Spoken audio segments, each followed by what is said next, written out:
school. This one's called Breaking the Monotony and Creating Engaging Content.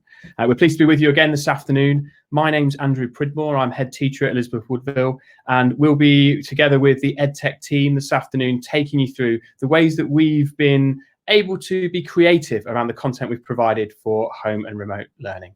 I hope you had a good week, and thank you very much for taking the time out of a very busy end of term to join us this afternoon. We will be looking to be as interactive as possible. So if you are having any issues, first and foremost, with hearing us with sound or video, if you can pop that in the chat, we've got people there that will hopefully be able to support you. Likewise, if you have any questions at all, please, at the bottom in the Ask a Question tab, just click on that and pop your questions in there, because we will be taking questions regularly right throughout our presentation today, and we'd love to have it interactive and be able to answer anything you would like to ask. There will be regular pauses as well. We also, as you'll see, just go live. We have a poll, and we'll be looking at that. So if you click on the poll, we're starting out really simply, because what we've found, and I wondered if you're seeing the same thing, is that we have experienced a drop-off in the engagement levels of pupils with remote learning. Hence was thinking about being more creative to keep that engagement. Have you found the same? So if you have experienced a drop-off in engagement, that poll midway through our presentation, and we'll talk a little bit more about what we can do about that and what we've experienced. So thank you very much. So likewise, if you have any issues with the audio or the picture, just let us know.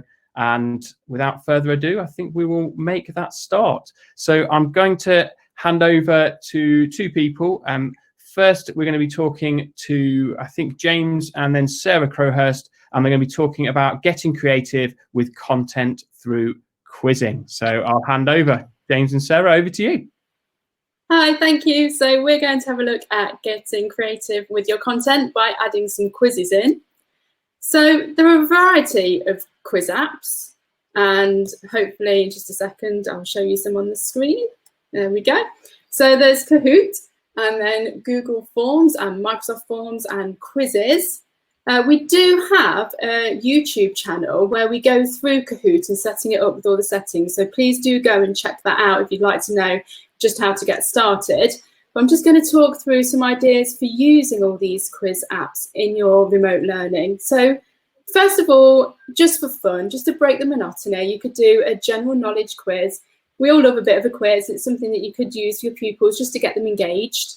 There are different ways to administer tests. So you could do maths or times table tests, or you could video yourself saying some spellings. You could upload that video of you saying them and let children pick the correct answer. And the benefit of those two are that quiz apps can report in spreadsheets. So you can go back and see children's right and wrong answers and use it as a bit of an assessment.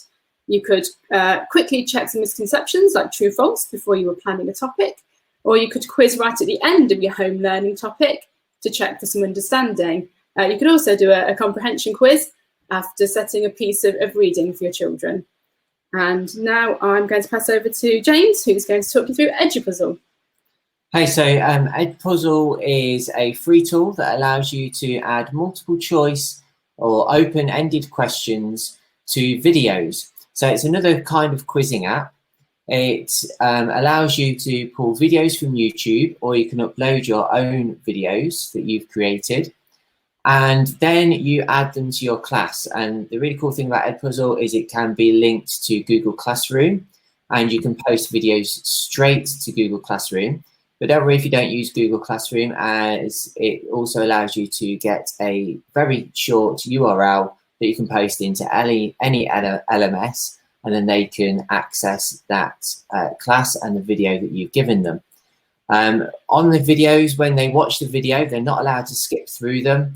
It plays the video, it's locked down, and then it pauses as it goes through.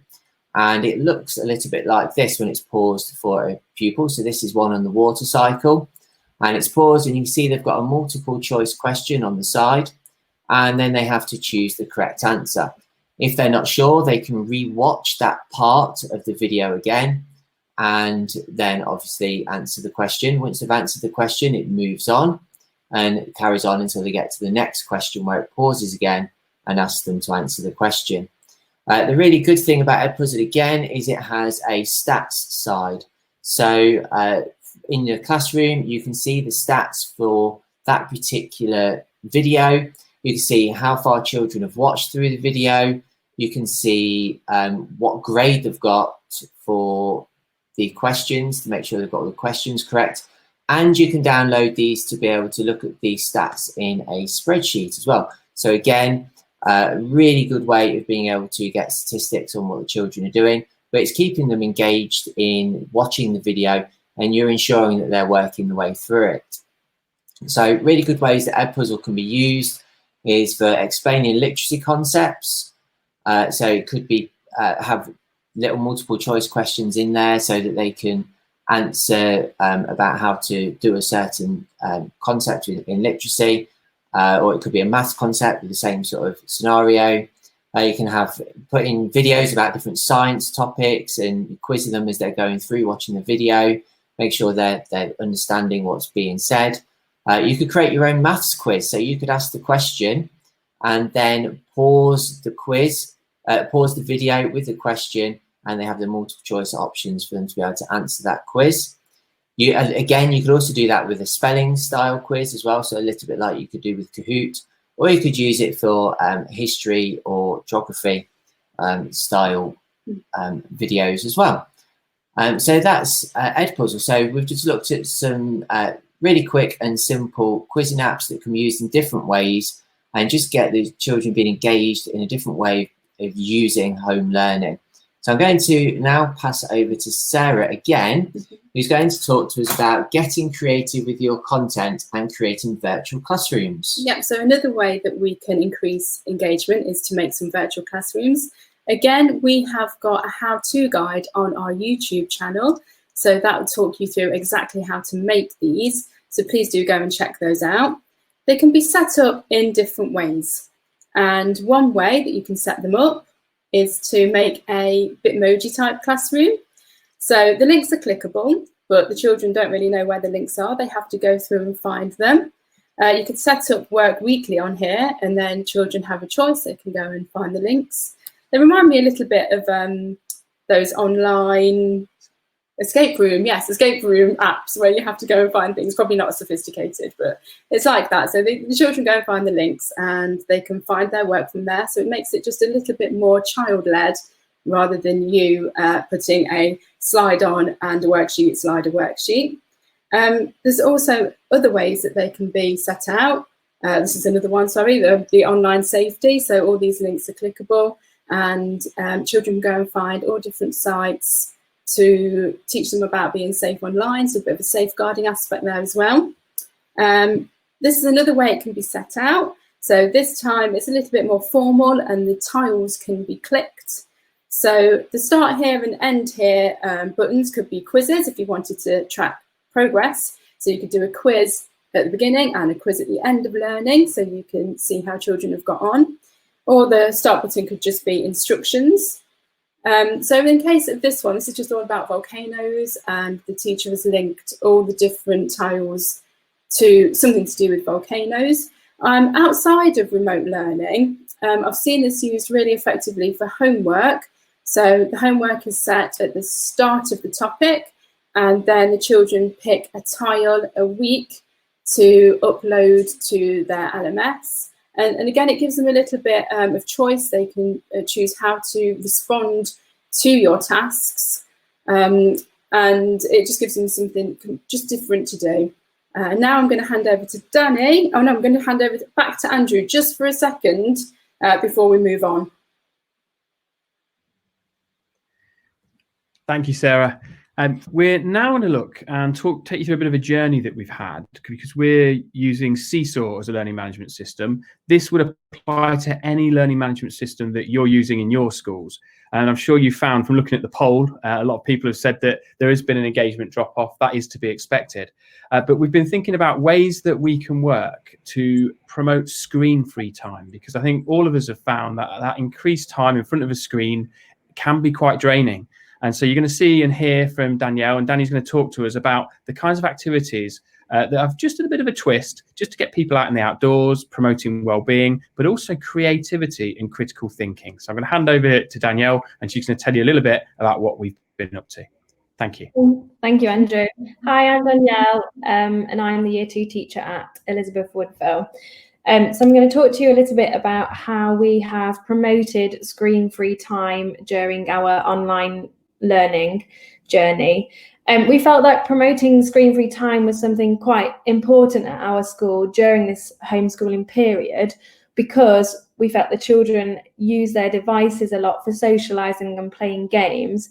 Although we are a huge technology-centred school, we did want to make sure that the children had the opportunity to get outside a little bit, because at the start of the lockdown pandemic, we had to make sure we were only allowed out once a day. So it was nice that they could go out and enjoy the outdoors. We know as adults how much of a challenge it is completely being at your screen all day. So we wanted to make sure that balance was there. Also, we were aware that some homes may not have devices available every day because they have children from other year groups in their household. So what I'm just going to go through some of the examples where we promoted screen-free time. Now, lots of these activities can be found on Seesaw anyway to adapt to suit the needs of your class. Here was an example lesson that we used on Seesaw to create sculptures. So we did life cycles of the butterfly, so in science. So to follow that up, we created this really nice art lesson, which was child-led, and the children were able to go outside, get their fresh air, promote well-being, and they could collect the resources that they needed to make the sculptures. And here's some examples that the children came up with. They then challenged themselves by labelling parts of the butterfly, which showed their understanding from the week before, where they could embed their learning further, which was a very nice activity. Another activity that we have just completed this week is we were looking at Native Americans and how they used dream catchers and how it's been something quite important to their culture for many years. And we did this at school with the children in our bubbles, but also the children at home, and they could go outside and collect the resources that they needed. And we didn't limit the resources. We didn't say you had to use this, this and this. We gave them options so the children could use what was available to them. And it was really nice to see what they came up with. We made sure the lessons were simple on Seesaw so they could watch it and then move away from the screen and create their own dream catchers. So here's some examples that the children did, and they were really happy with their work. And it was so nice because this is a design and technology project that we would usually be doing in the classroom at this time of the year. And it was just nice to be able to bring that home. Another aspect that we looked at was symmetry at the start of the pandemic. I remember thinking, how could I teach symmetry to the children when I can't physically see them and explain to them?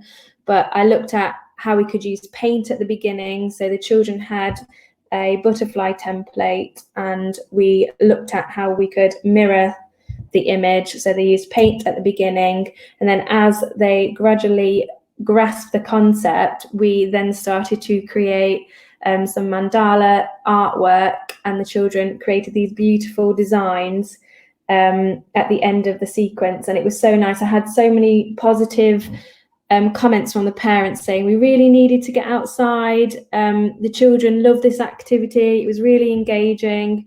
It allowed so-and-so to be creative, and they just thanked us for the nice lesson where they didn't actually have to be sat at their laptop. Also, another aspect was creating fact files. We felt that lots of the lessons prior to the fact file lesson, the children were at the computer learning the skills to create these. So I thought to myself, how could I make this so they don't have to look at the screen? Because usually when we create fact files at school, this is where we teach them about online safety, how to search for things safely online, how to look at some information and put it into your own words. And that's quite a tricky concept to teach inside of the classroom. So we wanted to make sure that the children could show us what they knew and practice the skills that we taught that week. So I decided, actually, if they create a poster away from the computer with something they already know, so it's just changing how you would usually teach in the classroom by just tweaking it a little bit. So that was another element of screen-free time where they embed their English skills. And I think Andrew is going to join me to have a discussion about promoting screen-free time in the classroom. Thank you, Danny. And I hope you've seen from those examples, there's just a range of things that you can do that actually don't take a lot, just a bit of thought that suddenly takes learning outdoors and in different directions and away from our screens and our devices.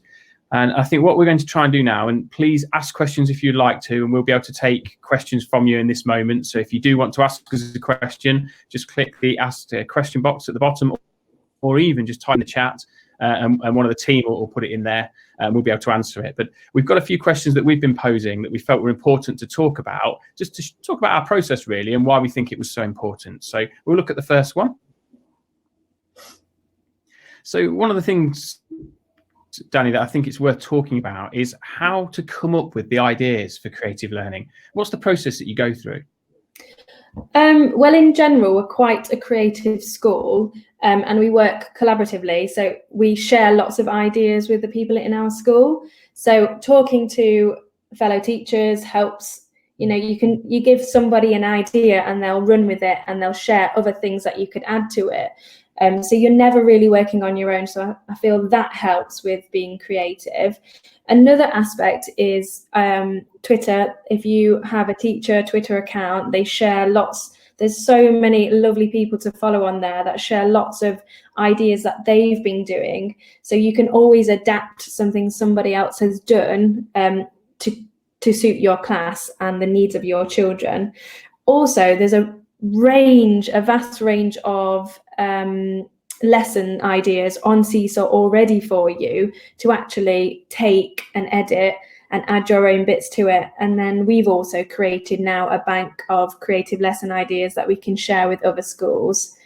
So yeah, it's just working as a team, talking about your ideas and just going with them.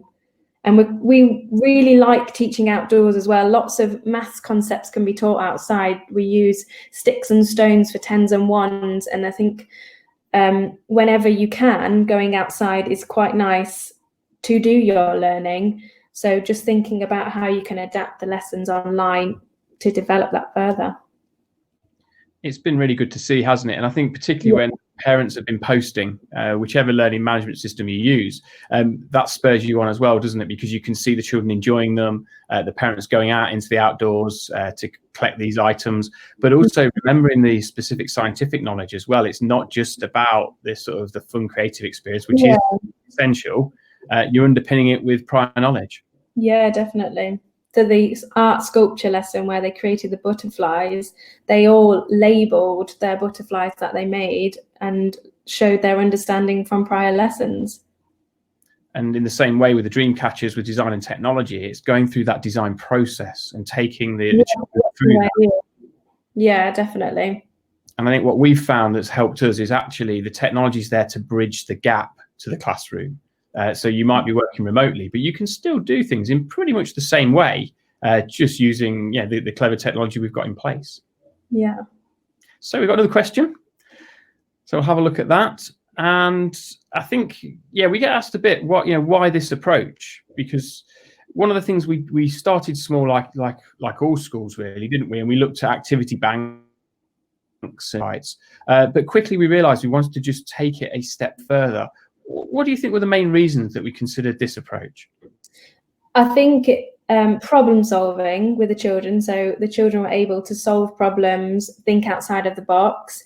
It was child-led. We made sure that most of our learning was child-led and the children could access the learning in a way that they wanted to themselves. So it wasn't, you have to do it this way. They could use their own creativity. And I think that's really helped. Another thing was well-being. So we were all in a position where we didn't know what was happening. It was quite scary out there, and getting outside and collecting bits and resources for work, I think it really helped their mental health and well-being, and just enjoying the outdoors, because we were blessed with so much sunshine at the beginning, and the children being able to go out and enjoy that for a little bit and also learn at the same time was quite important to us. It came away from closed learning, so it just felt open and more positive and creative, and the outcome was we had so much more well-detailed work from the children. It wasn't just a piece of artwork, it was more than that. I think the individual nature of the work that was produced was great, wasn't it? Children really took ownership of what they were doing. Yeah, and there are children that, not all children love writing or completing maths problems, and it kind of gave them an opportunity to complete maths problems in a way that they wouldn't necessarily do in the classroom. So that's why we chose that approach. Brilliant. So final question was around resourcing. And I think one of the things we were worried about very much at the start of the lockdown period was access to resources was quite limited. So what were the things that we needed to consider to ensure activities were resourced? We made sure that the resource lists weren't tiny, narrow, they were broad. We had so the Dreamcatcher activity, it wasn't you need this, this and this. The lesson gave the children ideas of what they could use. They could go around the house and pick out bits that they wanted. So for example, I gave a few examples like beads and wool, but the children came away with things like pipe cleaners, cable ties, and they use things like buttons instead of beads because they used the resources that were available to them. And I think that's what we thought about. We made sure that it was quite open. Another thing was obviously we did lots of baking at the beginning, and we didn't have a lot of flour, but we kind of said to the children, think about what you've got in your house to create. And that was really nice, the things that the children came up with, because we had no flour. So yeah, just funny. But now, of course, it's much easier because resources are more readily available. But Yeah. it shows you, doesn't it? It's just about thinking through what you can do and being creative. Yeah. So yeah, thank you very much, Danny, for that bit. We'll speak to you again shortly. And if we just move on to the next point, what we're going to look at now is about creating exciting video content. So what we want to do is show you an app that we feel is quite easy to use. I'm sure many of you have seen it and using it as well, just to give an extra element to any presentations or videos that you're doing with your pupils. And James is going to take you through it. Thanks, James. Okay, thank you. So I'm just going to talk you through an app called Loom. So Loom is a free app for teachers, and they've also given the pro version of Loom to teachers as well, which means you get a few extra features, and that's free forever as well. It's not a free for a limited time like a lot of things around at the moment. And Loom basically allows you to record your screen and puts yourself in a little circle or a slightly bigger circle, at least wherever you want on your screen. So you can drag yourself around and put yourself anywhere on the screen. You can then store the videos directly on Loom and link to them from your LMS, which means you don't have to worry about storing them or uploading them onto YouTube or anywhere else. Or you can download them and upload them to YouTube if you use YouTube or somewhere else, if you so wish to do it that way. So you've got the flexibility of both options in there. So with Loom, one of the key things though is if you are storing them on Loom, is you make sure you change the video settings. So one of the things we found is if you leave the comments on, it does allow obviously children or anyone else who can see your Loom video to be able to post comments, and they go live straight away. So we felt that they needed to be off just for safeguarding reasons. And then we've also turned off all the other things like emoji reactions, etc. And also we're stopping viewers from being able to download the video as well. So we basically just turned all the settings off just to safeguard the video from our point of view. So Loom is really helpful because it allows you to record your screen. So you could use it with a whiteboard app to demonstrate concepts. So for example, you could use Jamboard with it. and that allows you to explain your concepts like you would in class with a whiteboard.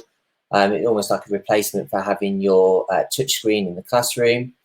Or you could display yourself over PowerPoint, and it allows you to explain your PowerPoint to the children. So it just adds that personal touch to your presentation. So rather than just the children having the presentation there, it's a video of you over the top with that presentation, and you're actually explaining it and guiding them through it. And if you were to put the presentation in presentation mode, then it also allows you to annotate over the top of your PowerPoint or Google Slides, whatever presentation tools you're using.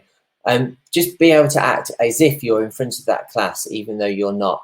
And it just gives that personal touch, makes children feel like they're in class. Or you could more simply, you could just use it to read an online book to the class, because you don't have to record your full screen. You can just record yourself on your camera as well. Or if you've got a digital book, you could display the digital book and go through it and display it to the children that way. So we found Loom to be really beneficial during this period. Has been able to make home learning much more engaging for the children by you being there in front of the children. We've also been able to combine Loom videos with Edpuzzle as well. So we've been able to upload our own videos into Edpuzzle that we've created in Loom, and then pause them with questions in there. So combining some of these apps together has created a really strong engagement with the children. And I'm going to hand over to Andrew, and I'm going to invite on screen Alex now, another member of our EdTech team, who are going to talk to you about how they've used Loom in some of the events around the school, and how we've used whole school events in home learning as well. Thank you, James. And we're going to be joined by Alex, another member of our EdTech team as well. And one of the things that we've been tasked with was, as well as the home learning, the remote learning work that we were doing, we were also thinking about what we could do, what kind of whole school events we could bring to children's homes. And Alex, we came up with a wide range, didn't we, in the end, using some of the apps that you've seen and we've shared already. So we're going to take you through that.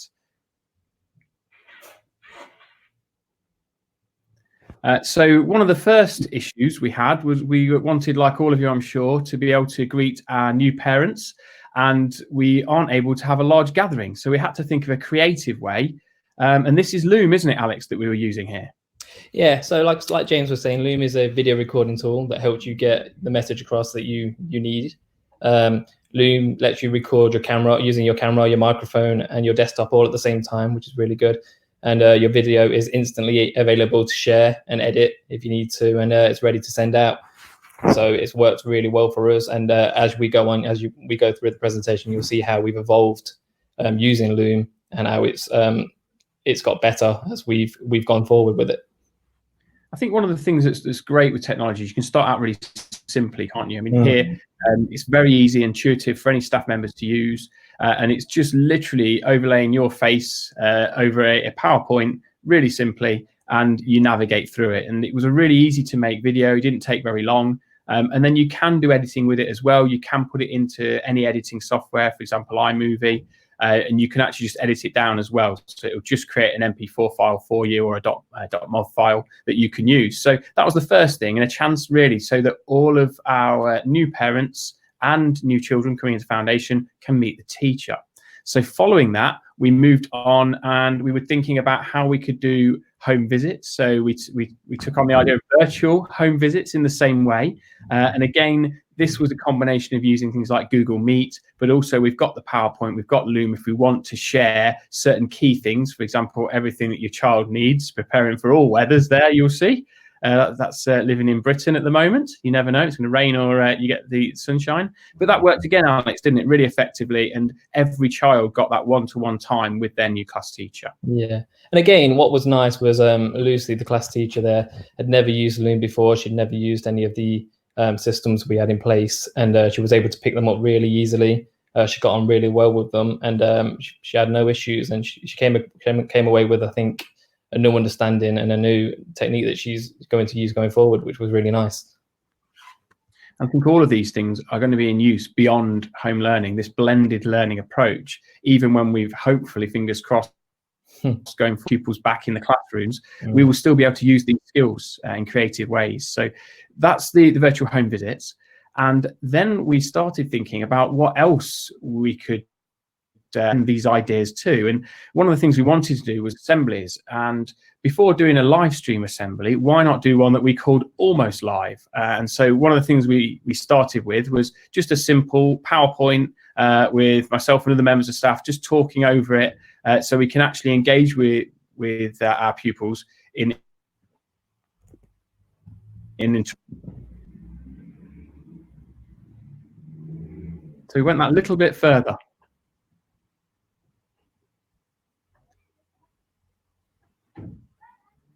Sorry, it's got a technical hitch there. So we'll just go back one slide. So what we were thinking about different ways and going a little bit further and integrating again Google Meet. So to do that, what we decided to have is different sort of elements and games, because the children are well, very, very much enjoy the things that we do in assembly when it's quite interactive. So we moved to Google Meet and Loom over the top of it, which we'll see in the next slide. And in that one, again, low tech, Alex, there with everybody there holding paper. Yeah, again, like you say, this worked really well. Again, we're using Loom, but we was also integrating Google Meets with this. It was really nice. The children, again, were really engaged, really excited. We started to play game shows. We had quizzes running through with Loom, so you was hosting, and we had obviously a live lesson, a live meet running at the same time, which was really nice. So we had 6-7 people running at the same time on the assembly. It worked really well, that we decided to then take it even further if we could, and we'll show you as we go on. So this was quite a low-tech solution with the paper in front, but it worked really well. The objects weren't there, and we had to guess and play a game show. And then we moved on from there, where we were just overlaying Loom over Google Meet, and we decided it within Google Meet. So we'd hand over, and in Google Meet, you've got the top. Kieran's presenting a game show. It's guess the teacher's dream job, and you've got the two contestants just below playing the game. And again, you've all got a sneak peek of what Alex's dream job is right there. So it just works, doesn't it? Just thinking of different ways. And I think that the teachers here, it doesn't involve any of us from the EdTech team. This is members of our teaching team. It just hadn't really used this before, had they? They picked it up really quickly. Again, this is it. This is what's so ideal about this system. It doesn't take very long to learn. Okay, anyone can pick it up, start using it confidently and comfortably, which was really nice. Again, and it was good for teacher morale as well. So they're getting to play games with each other, see each other, and yeah, it worked really well. They enjoyed it. The children enjoyed it, which was more important as well. And again, it's a fantastic bit of kit that we've been experimenting with and using, and I couldn't recommend it any higher. And hopefully it will help with the blended learning approach going back in September, because teachers will be able to use some of these tools to create even more exciting content, and hopefully pupils of these tools. So yeah, really exciting going forward. So that's virtual assemblies and the work we did there. But also we've talked about going into the outdoors, but we do like our PE and our physical activities before we build. So we decided that over the last 2 weeks, we do our virtual Olympics. So this again was an example of what we put out over our learning management system, welcome everybody to the Olympics. And then we designed a range of how-to videos. And again, you get your pupils to do this when they're back in September. They were then sent out to all pupils, and it's been brilliant, hasn't it, Alex, to see the range of videos that have become. It's been really, really good. The children have absolutely loved this. The pouring into Seesaw has been overwhelming. We've had so many videos of children expressing how much they're enjoying it, engaging in the activities, really trying really hard. And again, it's getting out of the house, into the gardens, out into the outdoors. Okay, which is really good for their well-being and giving them something different to focus on, something different to do. And like I say, all the feedback we've had so far has been amazing. And yeah, they've really loved it, and I've loved watching them as well. I can see how much they're enjoying it. It's been fantastic. I think one of the things we've learned from this is watching the children communicate back to us in Seesaw, which is our learning management system. We've had videos, shot with sort of stopwatches in the foreground, so you can see the time live as they're running. Some with overlays, and so the skills our pupils have picked up right across the country through this period of home learning, that's something we've really got to continue running with. But it's been wonderful to see. So that was the virtual Olympics running at the moment. So can't wait to see the results. Ongoing still. Excellent. And then moving on, we're going to now bring back Danielle to talk a little bit about the importance of teacher voice, because as lockdowns continued, as the weeks have run on and on, what we can't really underestimate is how important it is that children retain that engagement with their teacher, and how you can do that through use of teacher voice. So we're going to illustrate that now with a few examples and things that we've found that have made a real difference, particularly to well-being over time. So thank you, Danny. Thank you, Andrew. So in this section, I'm just going to talk to you about the importance of the teacher's voice. There's been so much research that suggests the relationship that a child has with their teacher has a huge impact on their academic success and social development. So we as teachers, we always make sure that our relationships with the children are secure and positive. We've spent the year creating this great relationship with the children, and then all of a sudden it has to change. So why would you not want to continue that with the children? We know that the best part of teaching is actually talking to the children, teaching them and just being with them. We feel strongly that we've kept the relationship with the children there.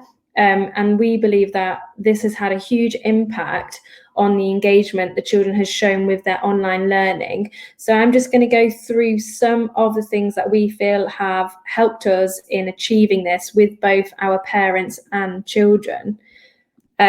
So we have made sure that when they have given us work, that we've given them feedback. Not only have we done it writing a comment, using emojis, but we've also used voice notes to give them that feedback. It feels really nice to actually send a voice note to them and give them the praise that they need for the work that they have done.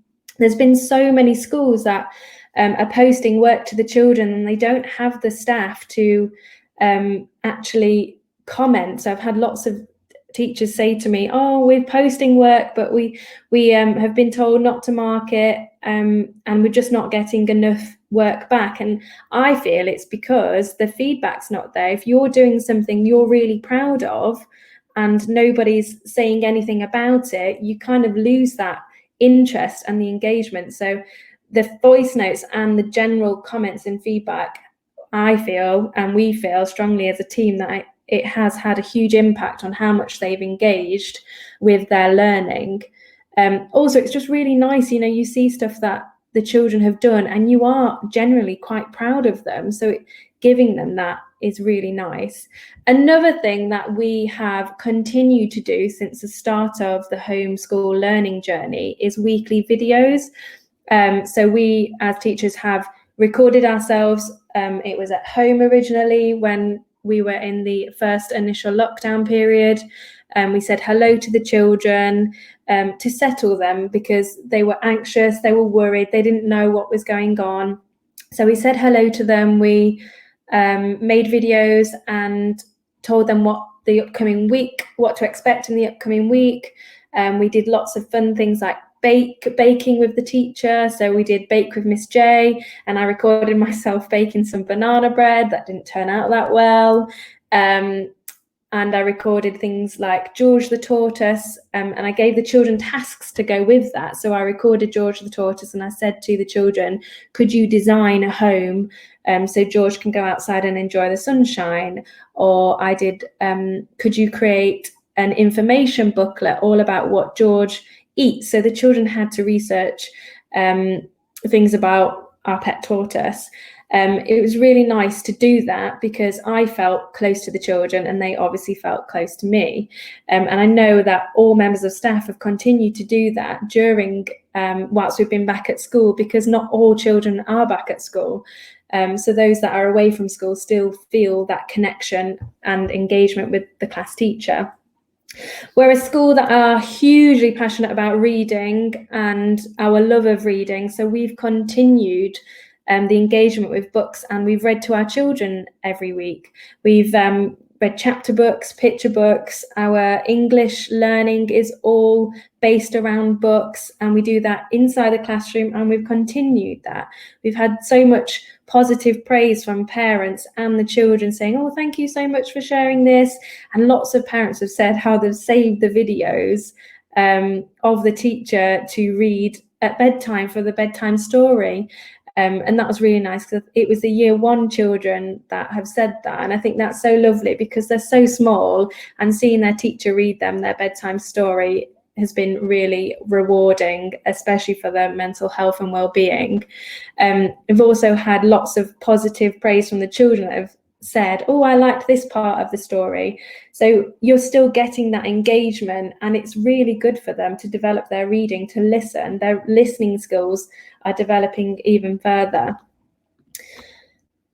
Another thing was I made sure that I sent pictures to the children. So we started growing sunflowers, because in spring term at school, we learn about the life cycle of plants and butterflies. So we would grow sunflowers at school, and the children would usually explore what a sunflower needs to grow. Now, we couldn't do that because we weren't at school. So I did that, and I did it in tables. So we have class tables and table names. So each table had a sunflower, and we kind of had a little bit of a competition of which one would grow the tallest.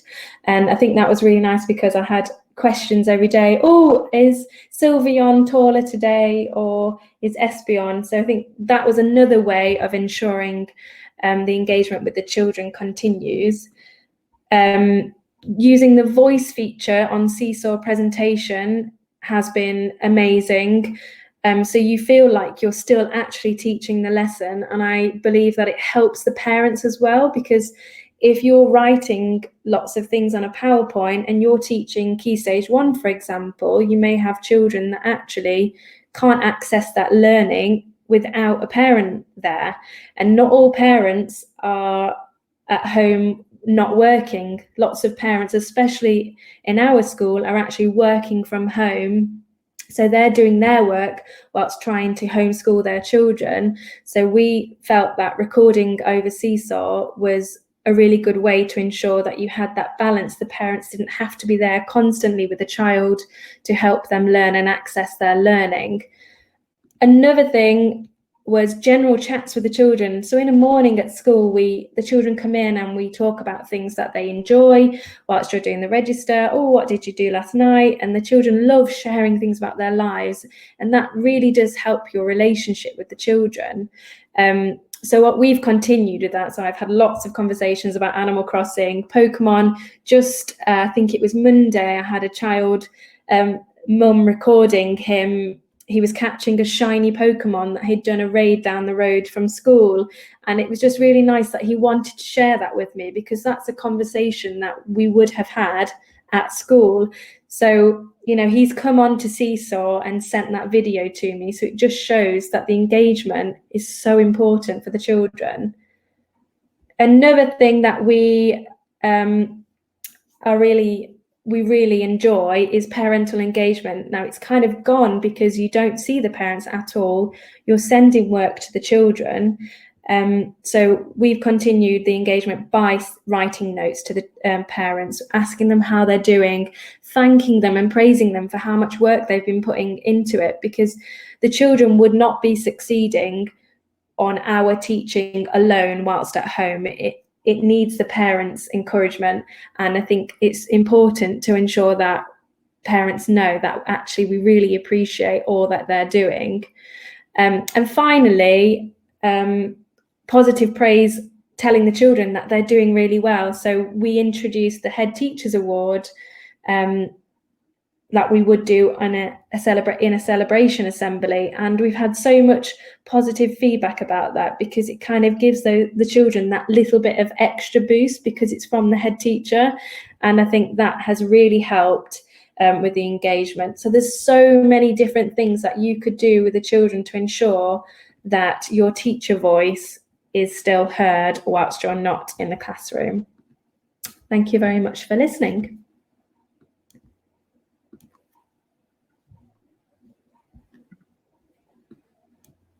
Thank you. So we've come through now to the question and answer part of our presentation, and we have actually got a question, and thank you very much for that. And it's all about voice notes. Now, we've been talking about voice notes specifically through Seesaw mainly, but there are other learning management systems which will offer the same function. But it just within Seesaw, before we look further afield, Danny, it's very intuitive, really quick, very easy to use, isn't it? Yeah, definitely. There's a little voice button and you just hold it down and just talk through it and then send. It's so simple, and it's almost quicker and more effective than typing a comment to the children. I know there are some, at the beginning, we were all really nervous about listening to our own voices. So we were a bit dubious to start doing that. But once we got into it, you know, we saw the benefits. So just did it. And the more you do I think what was nice is the children get to hear our voices. Yeah. So that we are actually there. We are actually paying attention. We're seeing what they're doing, and giving them that feedback verbally, rather than just having the same comments over and over again. And I think that's been really nice and really helped keep the work coming in, which has been really good.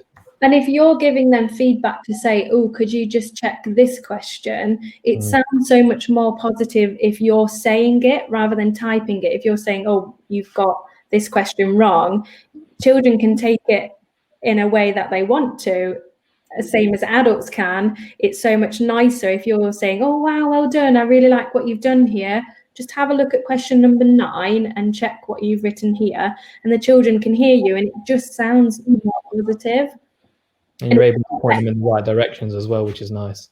Yeah, definitely. It was helpful early on, wasn't it? Particularly because children adjusting to the change in home learning, they could still hear their teachers' voices.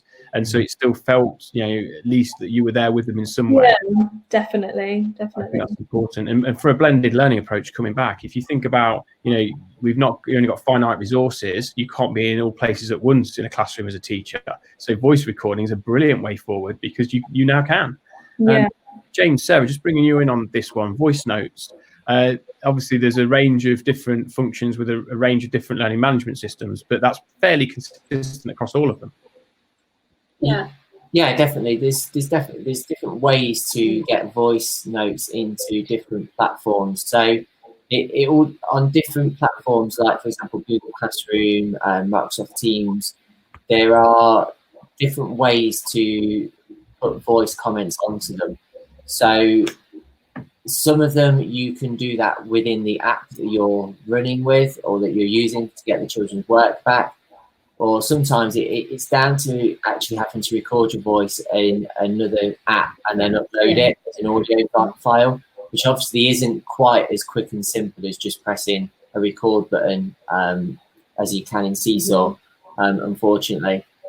But there are ways and means of doing it, and sometimes you could even just think about, well, hang on, if I've got to record my voice in another app, well, I could actually just record my screen with the children's piece of work and talk about it and just mark it verbally by showing the screen and give them a little video back and do it that way instead. Just going back to what Danny was saying about research and speaking feedback, there's a really big bit of feedback done.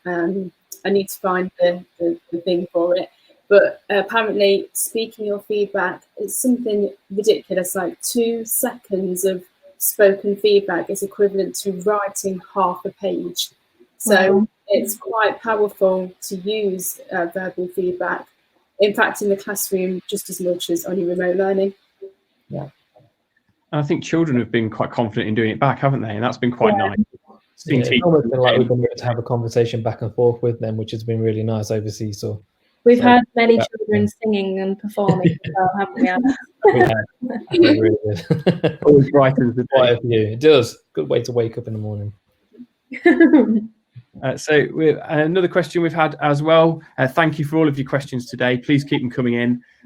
So how do we see ourselves using these techniques once all children are back at school? Thank you very much for your question. So how do we see ourselves using them? We talked a little bit about a blended learning approach, and I think we don't want to lose these skills. So yeah, Do you want to make a start, Danny, and just talk about the things that actually we don't want to let go of now? We really feel they work. I think actually going forward, using Seesaw in general for home learning projects would be really beneficial, because at school we do get the children to explain their projects that they've done, but it would be so much nicer if they could do that at home. We could watch it and mark it on Seesaw, and then we could also present it to the class. So I think that's what we would do going forward, ensure that we continue to use Seesaw to promote projects and learning at home for homework-based things. Even things like spellings, it would be nice to be more creative with our spellings and practicing spellings at home and reading at home as well.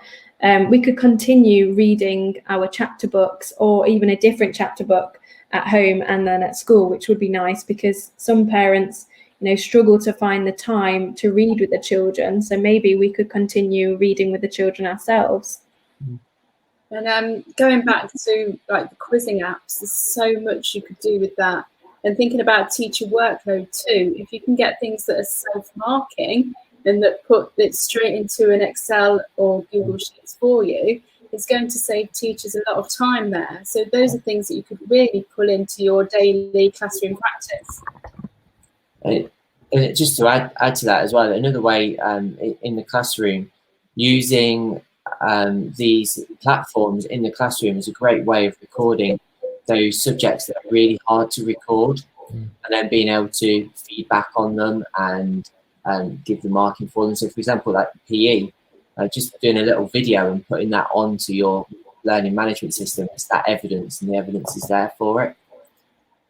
I think the children have got these really well embedded skills now, and the way that they communicate that, and you can use it for evaluation, you can use it to design technology. We're going to probably move forward as a learning portfolio, and the children will be able to manage as well. So I think it's another facet, it's another tool, as well as the classroom books that we're using. We've got this as well now to showcase things, and sometimes visual presentations will sit better within a learning management system, won't they, than actually just printing it out and sticking it in a child's exercise book. So so many applications, and I think what we want to do, really a plea from all of us, is to not stop these skills just suddenly because we're back at school. Operate that blended learning approach, make the most of them, and look at new ways of working going forward that actually will save teachers time, but actually be really creative for pupils. Some of the best activities we found are where children have taken ownership, they've been open-ended, they can explore a new direction, and that's what this technology affords you. So we'd love to see more of it. No, but a great question, thank you. Thank you. We have had another one as well. So we've had on the chat from Karen, just saying that thank you, saying she's got lots of ideas. Sixth form, so it's a little bit out of our wheelhouse, but Definitely might need your help with this. But yeah, you've found motivation an issue, and like we've seen it too. And I think it's just getting those levels of engagement and that level of reinvention. I would have to take your suggestion on how you would do that with sixth form, but certainly we've found something new, a new way of working each time, a new way of responding. Certainly the Virtual Olympics has kind of galvanised people with sport this week, a bit like your outdoor learning approaches, Danny, where you were sending people out into the outdoors and thinking scientifically in the way that they were creating their sculptures. So yeah, any further insight for Karen? Oh, good luck. I think positive feedback goes a long way with praise. It's that time to listen as well, isn't it? I think that's what's useful. The back and forth about the little things sometimes, not even just the big things. And a lot of the conversations that weren't about work, they were about events, like birthdays and trips, Pokemon, as you've heard. I do strongly believe about the teacher voice, because we have such a strong impact inside the classroom. You kind of don't want to lose that. Yeah, definitely. Yeah. I think it's just absolutely crucial, and just keeping that going, isn't it? To say, thank you for all of your questions. Thank you, Amy, as well for your question. And Karen, thanks for helping us out with this one as well. So I'm glad the ideas have been transferable, and hopefully, let us know how you get on. And looking at video evaluations, we will probably need you on panel if we get any further questions about further education. It'd be a great help. And just, yeah, if there's any other, I'll just have a quick check on questions, see if we've got anything else in. We've just had someone saying how they wish they'd known about it sooner. Yeah, I think that's been the hardest part of it, isn't it? Yeah. It's been a very steep learning curve for everyone as we've learned and gone along. And yeah, so we've adapted as we've gone, which has been nice as well. So we've got more, as we've got more comfortable, we've been able to do more things with it. And again, I think it's all about starting small, building up, get that confidence, building up that knowledge, and then going from there. And I think don't forget, coming back with all these skills will be used. We're certainly going to be pivoting slightly from home learning and looking at how these skills could be utilised in different ways. And so please make suggestions. If there are webinars that you particularly like us to be talking about, we're very happy to be able to do that. So just let us know, and we'll obviously endeavour to deliver that content for you. So I think all we really need to do is, unless there's anything further, have we got all the questions covered? Just one more. Just one more. We have developed some PDF documents to help teachers with ideas for screen-free lesson ideas. So they are on our school website. Yeah, I'm just going to pop into the chat the school website as well, so you can easily get access to that. Thank you very much. Excellent. Part of a series of webinars we'll be doing from September onwards will all be about balancing screen time and what you can do around that for homework as much as remote learning. So yeah, look forward to that one. So we'll just finish up by showing you some of the things you can get access to. So we're part of the EdTech Demonstrator Programme. And as a result of that, we're providing a range of resources, as are lots of schools across all different sectors of education that you can get involved with. And that's on the EdTech Demonstrator School website. So please have a look on there.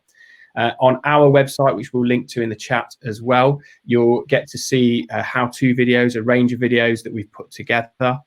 And so you can access there as well. If you go through and you want further support through this offer, we can provide free support, up to half terms of free support to schools. And it's not just us, there's 38 other schools across the country delivering this. If you're interested in that, if you click on the link, you'll see there, we've got it in the chat as well. You can request our support if it's us you want to work with specifically, but it doesn't have to be.